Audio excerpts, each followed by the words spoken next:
ডাক্তাৰ আছে কিবা মাৰাছৰ ডাক্তাৰটো আছে মাৰাছৰ ডাক্তাৰ নাই দেখোছি তই তোক পুরো কাবাই মাছেরি কামাই তো কর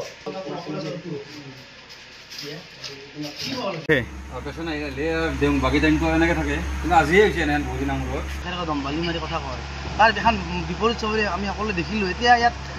কোনফালে যাব এতিয়া আমি দেখিছোঁ যে ডক্টৰে টৰ্চ মাৰি পেলাই পেচেণ্টক ট্ৰিটমেণ্ট কৰিব এটা ডিজি আছে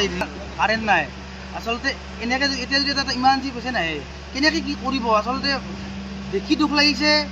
নে মানে ইমান দুখ মানে লাজ পাইছোঁ যে ইয়াত মানে কেনেকৈ চাব আচলতে এইটো চিন্তাৰ কথা আচলতে ইয়াত আমাৰ চৰকাৰৰ যি মানে আজি দায়িত্বহীনতাৰ এইটো মানে কৰ্ম এইটো দুৰ্ভাগ্যজনক যে এখন আৰু ইয়াতকৈ গুৰুত্বপূৰ্ণ বিষয় ইভিনিঙত নাৰ্ছ নাথাকে এইটো যথেষ্ট গুৰুত্বপূৰ্ণ ইভিনিং কি পেচেণ্ট নাহে নেকি ইয়াত আচলতে কথাটো চাওক এইখন মানে আমাৰ যিখন হস্পিটেল ইয়াত আছে ডিছকাউণ্ট তো এইখনত আচলতে যদি আপুনি অসুবিধাৰ কথা ক'ব যায় তেতিয়াহ'লে ইয়াত সীমাহীন মানে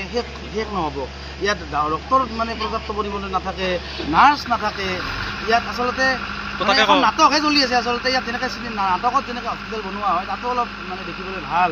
মানে প্ৰত্যেকটা পদ দিয়া যায় কিন্তু আচলতে এইখন নাটক চলি আছে ইয়াত কোনো ধৰণৰ ব্যৱস্থাই নাই আচলতে লাইন নাই কেনেকুৱা দুৰ্ভাগ্যজনক কথা আপোনালোকে চাওক আৰু আমাৰ বৰ্তমানৰ যিজন মানে আমাৰ স্বাস্থ্যমন্ত্ৰী আছে তেখেতক আমি কৈছোঁ যে ইয়াত এটা বিহিত ব্যৱস্থা কৰাৰ বাবে আপোনালোকে ব্যৱস্থা গ্ৰহণ কৰক সন্ধিয়া তোমাৰ 3টামানৰ পৰা লাইন নাই কি কাৰণে নাই ছাৰ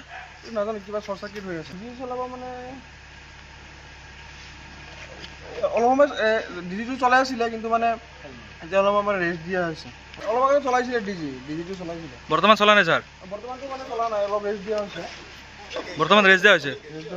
পেচেণ্ট আহিলে কি কৰিব ছাৰ লাইন নাই যে তেতিয়া ডিজিটো ষ্টাৰ্ট দিম আৰু পেচেণ্ট আহিলে ডিজি ষ্টাৰ্ট কৰিব